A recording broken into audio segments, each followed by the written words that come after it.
A.R. Radcliffe brown. एक मानवशास्त्री के रूप में A.R. रैडक्लिफ ब्राउन की ख्याति जगजाहिर है, पर उनके चिंतन ने समाजशास्त्रीय विचारधारा को भी किस सीमा तक प्रभावित किया है, उसका प्रमाण समाजशास्त्रीय साहित्य की किसी भी कृति में मिल सकता है। रैडक्लिफ ब्राउन प्रकार्यवादी विचारधारा के समर्थक हैं और प्रकार्य के संदर्भ में विभिन्न सामाजिक सांस्कृतिक संस्थाओं के अस्तित्व को उचित ठहराने का प्रयास किया है। कुछ मामलों में उनकी तुलना मैलिनोवस्की से की जाती है, पर प्रत्येक विषय पर वे मैलिनोवस्की से सहमत नहीं हैं। उनकी अपनी मौलिक विचारधारा और उस मौलिकता को बनाए रखने के उनके प्रयास भी सराहनीय हैं। इनकी विचारधारा प्रकार्यवादी उपागम से निर्मित है। प्रकार्यवाद के संदर्भ में ही इन्होंने सामाजिक सांस्कृतिक संस्थाओं के अस्तित्व को सही ठहराने का प्रयास किया है। सामाजिक संरचना का अध्ययन करने वाले विद्वानों में रैडक्लिफ ब्राउन का स्थान बहुत ऊंचा है। वे लेवी स्ट्रास की ही तरह अपने अध्ययन को जीवित अनुभव से जोड़ते थे। ब्राउन ने जिस प्रकार से अपनी कृतियों में अपनी मौलिक विचारधारा को बनाए रखा, वे निश्चित ही बहुत महत्वपूर्ण है। रैडक्लिफ ब्राउन का मानना है कि सामाजिक संरचना एक मूर्त अवधारणा है। वे कहते हैं कि इसको बनाने वाली इकाइयाँ स्वयं मनुष्य हैं। समाज के सदस्य के रूप में व्यक्ति अनेक व्यक्तियों के साथ संबंधित रहता है। ये संबंध किस प्रकार हो, इसका निर्धारण सामाजिक संस्थाओं द्वारा होता है और ये संस्थाएं ही समाज के सदस्यों के पारस्परिक संबंधों को परिभाषित, नियंत्रित व नियमित करती है। वास्तव में सामाजिक संस्थाओं द्वारा परिभाषित तथा नियमित समाज के सदस्यों के पारस्परिक संबंधों के मानदंड को ही सामाजिक संरचना कहते हैं। लेकिन ध्यान से देखने पर यह स्पष्ट हो जाता है कि पारस्परिक संबंधों का यह मानदंड बनाने वाले मनुष्य ही हैं। मनुष्य ही अपनी आवश्यकताओं की पूर्ति के लिए एक दूसरे के निकट आता है। इस निकटता में ही सामाजिक संबंध का आधार निहित है। वैसे संबंध अपने आप में कोई स्वतंत्र इकाई नहीं है और अमूर्त भी है, लेकिन इसकी आधार अथवा निर्माता मूर्त होता है, मतलब मनुष्य। इसलिए सामाजिक संरचना की अवधारणा में मनुष्य या समाज के सदस्यों की बात भूलना उचित नहीं है।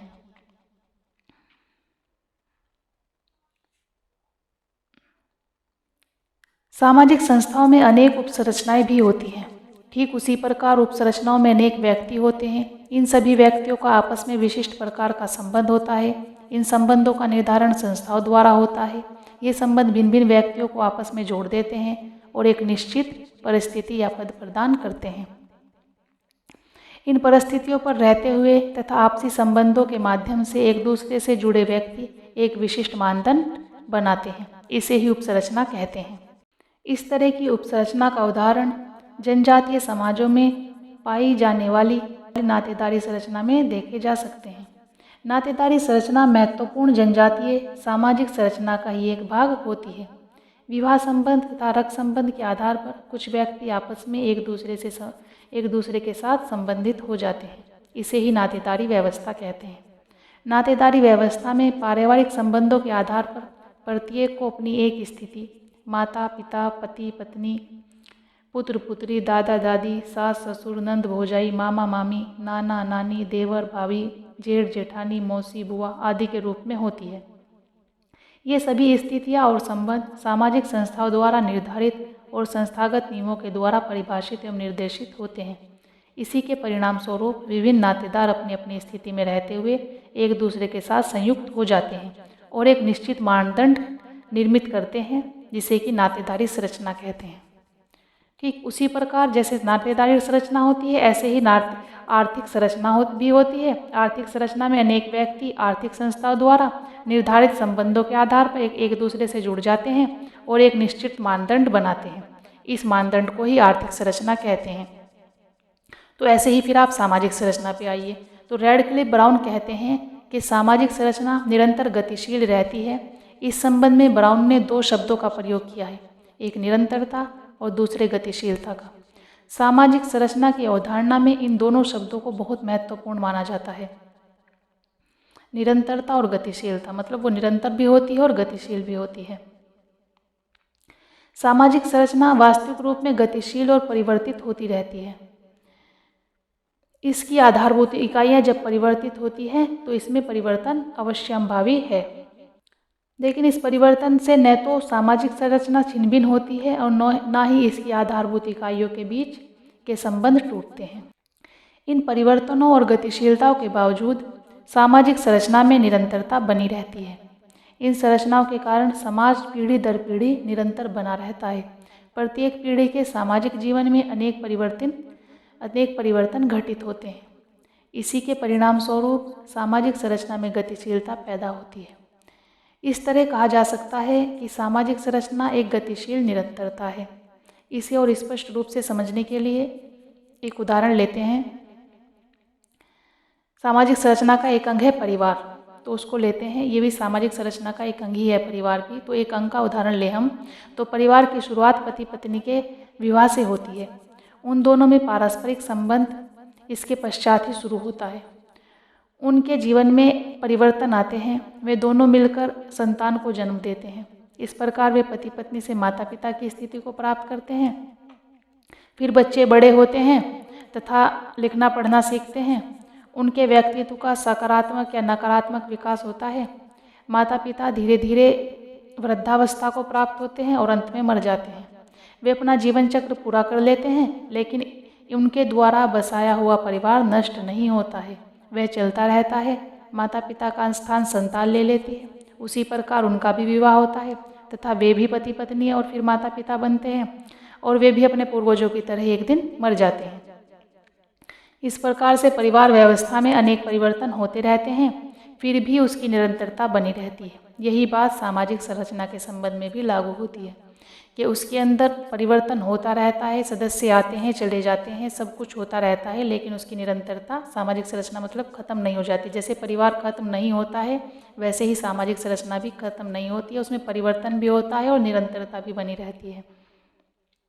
ब्राउन कहते हैं कि सामाजिक संरचना का एक स्थानीय पहलू भी होता है। इसका अर्थ है कि प्रत्येक सामाजिक संरचना की अपनी कुछ विशेषताएं होती हैं कि इस स्थान विशेष की सामाजिक संरचना ऐसी विशिष्टता लिए हुए होगी। तो प्रत्येक सामाजिक संरचना की अपनी कुछ विशिष्टताएं होती हैं और ये विशिष्टताएं उस समाज के अपने निजी क्षेत्र के अंदर फैली हुई होती हैं और उस क्षेत्र के बाहर उन विशिष्टताओं को उस रूप में देखा नहीं जा सकता है। आज के समय में परिवहन और संचार के साधनों का विकास होने से दुनिया के विभिन्न समाजों और उनके क्रियाशील जीवन में अनेक विशेषताओं में अनेक स्तरों पर समानता सी हो गई है। हालांकि समानता का अर्थ ये नहीं माना जाता कि संसार के विभिन्न समाजों ने अपना पृथक अस्तित्व और मौलिकता खो दी है। उनका अपना पृथक व्यक्तित्व है तथा उनमें अनेक ऐसी विशिष्टताएं मौजूद हैं जो दूसरे समाजों से उन्हें अलग करती है। ये विशिष्टता ही सामाजिक संरचना को एक विशिष्ट रूप प्रदान करती है। स्थान विशेष में फैले हुए इन गुणों को ही ब्राउन ने सामाजिक संरचना का स्थानीय पहलू माना है कि एक खास जगह पर फैली हुई सामाजिक संरचना खास तरह की होगी, उसमें कुछ विशिष्टता होगी, तो ये उसका स्थानीय पहलू कहा है रेडक्लिफ ब्राउन ने। सामाजिक संरचना का स्थानीय पहलू, स्थान विशेष में फैले हुए गुणों को ही ब्राउन ने सामाजिक संरचना का स्थानीय पहलू माना है।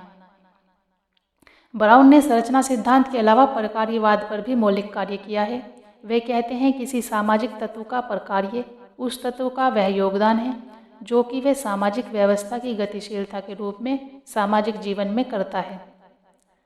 ठीक है, किसी सामाजिक तत्व का प्रकार्य उस तत्व का वह योगदान है जो वह सामाजिक व्यवस्था की गतिशीलता के रूप में सामाजिक जीवन में करता है। ये कहा है रेडक्लिफ ब्राउन ने। उन्होंने सांस्कृतिक एकीकरण पर लिखते हुए प्रकार्य की निरंतरता और संरचना की निरंतरता पर व्यापक बल दिया है। वे कहते हैं एक सावयव का जीवन उसकी संरचना के प्रकार्य के रूप में देखा जा सकता है। प्रकार्य के निरंतरता के माध्यम से ही संरचना की निरंतरता बनी रहती है। यदि हम किसी एक भाग या अंग की विवेचना करें तो उसका प्रकार्य वह भूमिका है जो कि वह अदा करता है या वह योगदान जो कि वह समग्र रूप से सावयव के जीवन को देता है। ये रेडक्लिफ ब्राउन ने कहा है, इनके अल्फाज थे ये। एक प्रकार्य की निरंतरता के माध्यम से ही संरचना की निरंतरता बनती है।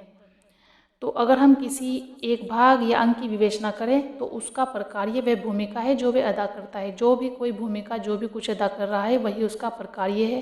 ये रैडक्लिफ ब्राउन ने कहा है। रैडक्लिफ ब्राउन के विमर्श में आज इतना ही।